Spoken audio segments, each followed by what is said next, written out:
Some ex-hostages, they are angry, but actually they are like many other people who suffer with highly challenging events. They're far more similar to people who have been traumatized or have other challenging events than they are a completely special group. Some people put things in boxes and that's how they get on with it.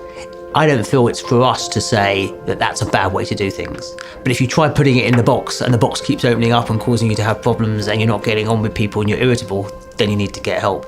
But some people don't need to talk about it. In the military sense, there's quite a lot of military people who actually, that their mindset is, I lost 2 of my mates, had a terrible tour in Iraq or Afghanistan.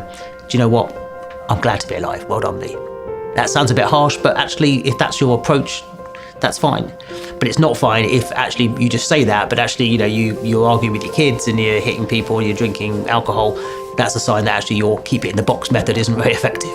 I think the thing that is most important is to, early on, is not to treat them like a patient. To treat them like a person who's had a really unpleasant event happen to them, support them, try and help them get back into normal life. And gosh, if 2, 3 or 4 months later they are a patient because their life's falling apart, is to get them the right treatment. And I find that where I can come in useful is, rather than do a psychiatric assessment on someone, is to have a chat with them and to treat them like another human being and to say, do you know what, from the stuff you told me, it sounds like you're doing okay. Let's see how you are in a month's time, 2 months' time, rather than, hello, I'm Professor Greenberg, you've come in as a patient. I don't think that's the right model early on.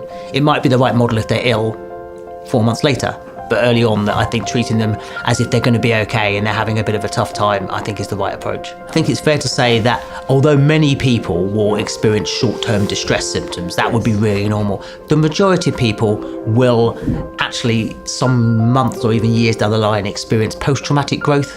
I mean, I don't want to make it too positive of a point, but actually the most consistent evidence we have from people who've been detained is that years later they say, do you know what, if I can get through that, I can get through any of the rest of stuff. That's the most consistent evidence.